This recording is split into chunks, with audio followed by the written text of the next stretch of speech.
want to bring in now American Enterprise Institute scholar and former Pentagon official Michael Rubin. Good morning to you, sir. Morning, Sandra. What do you make of the latest developments here? Well, this is the old Pyongyang shakedown.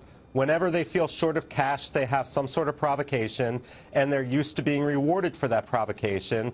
You can't separate this from the context of the Iran nuclear deal. Iran is about to get $100 billion or more in sanctions relief, and therefore the North Koreans are simply playing, look at me, we're going to keep rattling the saber until we get something too. So what do you think that the U.S. is going to do? We just had the State Department response. What do you think the next steps are here for our reaction? Well, certainly I would imagine that we would want to put a U.S. carrier or carrier strike group or perhaps a Marine Expeditionary Unit into the waters around North Korea, into the area in the Sea of Japan, for example. But here's the problem. Our Pacific Fleet, despite the so-called pivot to Asia, is the shortest it's been. We had more ships in the Pacific Ocean during the Carter administration than we have in the entire U.S. Navy today, and therefore North Korea may be calling our bluff. Michael, I mean, this is an unbelievable story developing, and we've obviously been watching market reaction. We're looking at futures down significantly this morning. Obviously, the world is concerned as the world condemns these actions. Yeah, but I think the prior guest is right that ultimately, when you think about what North Korea has always sought out of these tests is more money, more relief, more aid from South Korea. And the initial reaction is going to be one of concern. It's obviously frightening to think of that regime with a potential hydrogen bomb, but ultimately this will get down to money. What about China? Because there's always been China as the conduit to North Korea to get them to actually move a little bit. That's really been unsuccessful here. How would you push the U.S. government on the Chinese relationship to make the needle move? I think that is a great point, because I wonder if North Korea hasn't overplayed their hand this time, because by threatening the possibility of a hydrogen bomb, that so escalates the potential damage that they could do, the casualties that they could create. I wonder if there won't be a backlash from China, and the leash that they hold on Kim Jong-il won't be... But what about our backlash against Iran? Michael, speak to the point of, during the last test, there were Iranian scientists at those tests, right? I think they were at all three tests. So we need to find out, and you can correct me if I'm wrong, if there were Iranians at this current test, and what does that do to our deal with Iran? What about the exchange of nuclear weapons, if you will, between these two nations? Well, you know, that's the... Michael, there's two guests named Michael. Yeah, Michael Rubin. Okay.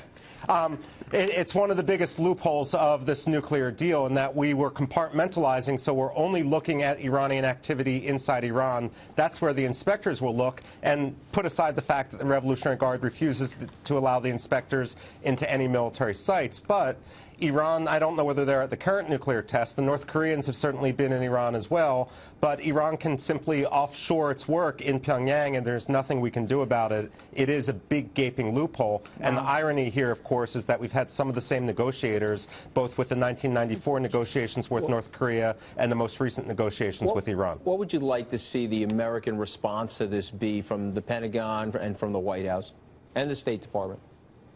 Well, certainly I think we need to move ships into the region. We need to reassure our allies, Japan and South Korea. But look, I mean, simply caving in to North Korean blackmail doesn't work. It just kicks the can down the road to a greater crisis down the line. And even if North Korea hasn't really conducted a hydrogen test, we can't engage in the politics of procrastination, simply saying, hey, look, this test failed, therefore we can breathe a sigh in relief, because you can learn just as much from a failed test as you can from a real test. And Michael Rubin, your latest article, the Saudi-Iran spat, what comes next? Just turning the wheel a second, going to the Saudi Arabia-Iran conflict, the escalating conflict there. You say, make no mistake, Saudi Arabia should be condemned without reservation, but you say that doesn't mean the Islamic Republic of Iran is blameless.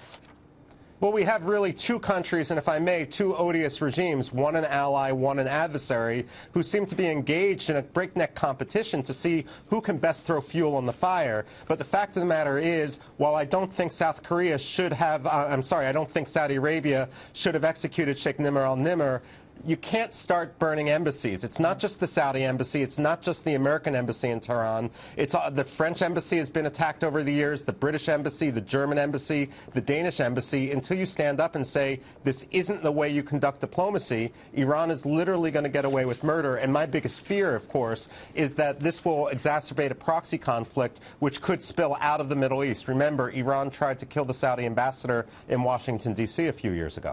Michael, going back to the issue, though, of North Korea, in that context, what about the Chinese? Because if you look at their position, it's clear that if they actually do something more aggressive, then something will actually change in North Korea, because the Chinese need stability in North Korea. How do you incentivize them as the U.S. government to make them do something? Well, you know, this is a game which the Chinese have been playing for more than 20 years. Yeah. And when we look at the history of diplomacy with North Korea, the question we should be asking is, look at North Korea's behavior now. How much have we actually given Beijing over the years to act as an intermediary? And have the Chinese been sincere in that? Perhaps the case is that the Chinese are playing good cop, bad cop with the North Koreans. Now, they can't be happy with what the North Koreans are doing, but the last thing we want to do is simply give more concessions to the Chinese. After all, this is a problem on China's doorstep. Perhaps it's time they deal with a problem which, in many ways, they created. All right. Thanks to Michael Rubin for joining us this morning, and to Joel and Kent as well.